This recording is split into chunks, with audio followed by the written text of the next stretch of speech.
انسانیت کی نرسری کو تیار کرنے کا کام ہماری عورت کو ملا ہوا ہے.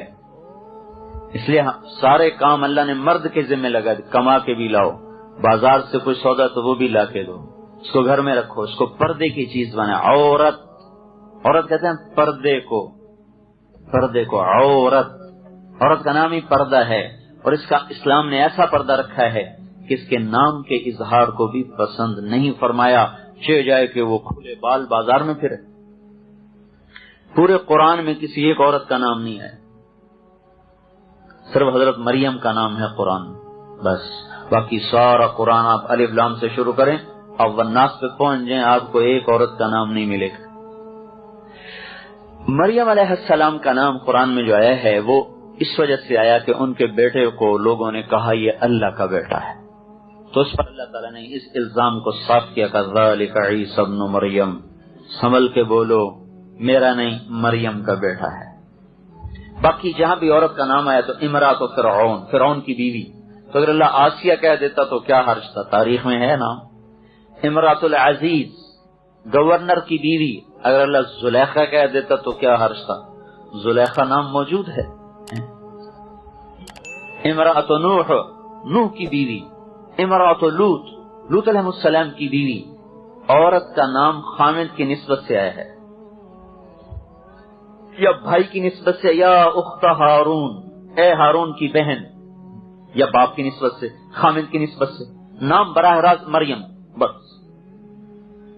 علماء نے اس پر یہ لکھا ہے کہ اللہ تبارک و تعالی اس طرز کلام سے یہ بات سمجھا رہے ہیں کہ عورت کا نام بھی عورت ہے، یعنی چھپا ہوا. عورت کا نام بھی پردے کی چیز ہے، وہ بھی بغیر ضرورت کے ظاہر کرنا ناپسندیدہ چیز ہے.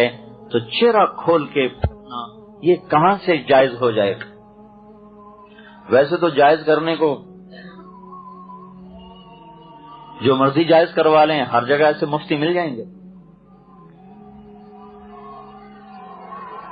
لیکن ایک مفتی ہے جو اندر بیٹھا ہوا ہے، جو کبھی کبھی جب بیدار ہوتا ہے تو پورے وجود کو پریشان کر کے رکھ دیتا ہے.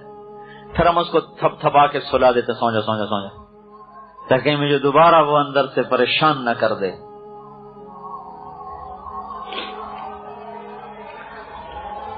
تو وہ گھر کیوں بٹھایا ہے؟ ایک امت کی تعمیر ہے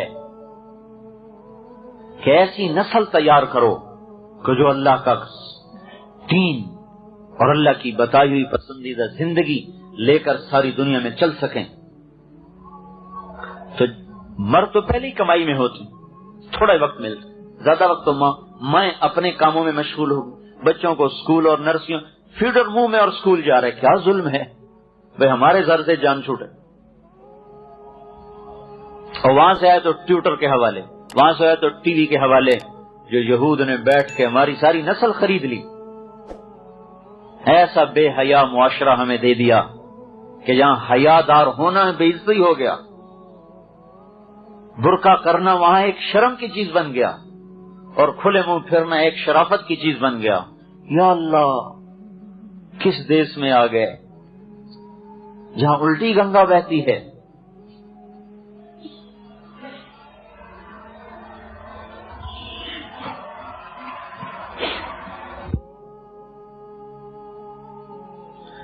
ہماری عورتوں کے ذمہ اللہ نے بہت بڑا وَقَرْنَ فِي بُيُوتِكُنَّ، بیٹھ جاؤ گھروں میں.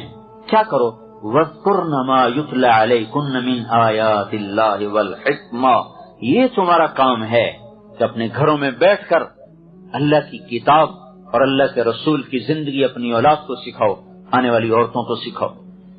اور یہی حکمت تھی آپ کی شادیاں زیادہ کرنے کی. کچھ شوق سے نہیں ہے. اگر آپ شوق سے شادی کرتے تو 25 سال کی عمر میں 40 سال کی 2 دفعہ بیوہ عورت سے کیوں شادی کرتے؟ 2 دفعہ، بعض 3 دفعہ بھی آتا ہے، 2 دفعہ زیادہ مشہور. 2 شادیاں پہلے ہو چکی، ان سے بھی اولادیں موجود ہیں، اور خود 25 سال کے ایسے خوبصورت جوان کہ جن کو حسان کہتے ہیں کہ تو ایسا بنا جیسے تو نے خود اپنے آپ کو چاہا، ایسا خوبصورت. حضرت عائشہ رضی اللہ تعالیٰ عنہ نے کہا، اور یوسف کو دیکھ کر عورتوں نے ہاتھ کاٹے تھے میرے محبوب کو دیکھتی تو سینے پہ چھریاں چلا دیتی۔ اور حضرت جابر فرماتے ہیں کہ آپ مسجد میں بیٹھے تھے، 14ویں کا چاند چمک رہا تھا، آپ نے سرخ دھاری دار چادر اوڑی ہوئی تھی، تو ہم کبھی چاند کو دیکھتے، کبھی آپ کے چہرے کو دیکھتے تو اللہ کی قسم آپ کا چہرہ اس سے زیادہ خوبصورت نظر آ رہا تھا۔ اور عائشہ رضی اللہ تعالیٰ عنہ فرماتی میں گھر میں کپڑا سی رہی تھی، سوئی ہاتھ سے گر گئی، اندھیرا، میں نے تلاش کیا ملی نہیں، اتنے میں آپ اندر تشریف لائے تو آپ کے چہرے کی شعاؤں سے سوئی چمکنے لگی۔ ایسے حسین کو کوئی کنواری نہیں ملتی تھی۔ 40 برس کی عورت سے شادی کی، اور جب 50 برس عمر گزر گئی تو تب جا کے ان کا انتقال ہوا۔ 25 برس اپنے سے 15 سال بڑی عورت کے ساتھ گزارے، اور پھر 3 برس اور ایک بیوہ سے گزارے، حضرت سودا رضی اللہ تعالیٰ عنہ سے شادی کی۔ 53 سال تک آپ نے بیواؤں سے نکاح کیے ہیں، اور جب ڈھلوان شروع ہو گئی، بڑھاپا آ گیا اور موت دستک دینے لگی، ایک شادی، دوسری، تیسری، پھر چوتھی، پھر 5ویں، پھر 6ویں، پھر 7ویں، پھر 8ویں، پھر 9ویں، 10ویں، 11ویں۔ یہ کوئی شوقی ہیں، بڑھاپے میں بھی کوئی شادیوں کے شوق کرتا ہے۔ یہ ضرورت کی شادیاں تھیں کہ مدینے میں اسلام پھیل گیا، عورتیں بھی آ رہی ہیں، مرد بھی آ رہے ہیں، اور اللہ تعالیٰ کا رسول تو عورتوں کے سامنے نہیں جاتا تھا، تو آپ اپنی عورتوں کو بتاتے تو عورتیں آپ کے گھروں میں 9 حلقے لگے ہوتے تھے۔ 2 تو آپ کی زندگی میں وفات پا گئی، حضرت خدیجہ اور حضرت زینب بنت خزیمہ رضی اللہ تعالی عنہا، یہ دونوں آپ کی زندگی میں وفات پا گئی۔ باقی 9 بیویاں ہیں، اور 9 کے 9 میں علم سکھایا جا رہا، حدیث سکھائی جا رہی، دین سکھایا جا رہا، کیونکہ وہاں کوئی صفائی کا کام ہی کوئی نہیں، نہ کوئی برتن کی دھلائی کا کام ہے، 2 مہینے روٹی نہیں، نہ وہ کوئی کڑھائی کا کام ہے، ایک جوڑا ہے، نہ کوئی ڈیکوریشن ہے کہ سوائے ایک لحاف کے ہے ہی کچھ نہیں۔ حضرت عائشہ رضی اللہ تعالیٰ عنہا کے گھر میں ایک انصاری عورت آئی، دیکھا تو آپ کی رضائی پھٹی ہوئی تھی، رسول اللہ کی رضائی پھٹی ہوئی، وہ گئی اور فوراً جا کر ایک نئی پھولدار رضائی بھیجی کہ یہ میری طرف سے۔ حضرت عائشہ بڑی خوش ہوئی، عمر بھی چھوٹی تھی، اتنے میں آپ تشریف لے کر، عائشہ یہ کیا؟ کہ یا رسول اللہ آپ کی رضائی پھٹی ہوئی دیکھ کر یہ فلاں انصاری بہن نے یہ مجھے ہدیہ بھیجا آپ کے لیے۔ آپ نے فرمایا عائشہ میں چاہتا تو یہ احد پہاڑ میرے لیے سونا بن کے حاضر ہو جاتا، میں نے اس زندگی کو خود ٹھکرایا ہے، یہ رضائی واپس کر دے۔ اب حضرت عائشہ رضی اللہ عنہا لاڈلی بھی تھی، ان کا نہیں یا رسول اللہ مجھے بڑی اچھی لگی ہے، میں کیوں واپس کروں؟ آپ نے کہا عائشہ رسول اللہ اور یہ رضائی ایک گھر میں جمع نہیں ہو سکتے، واپس کروا دی۔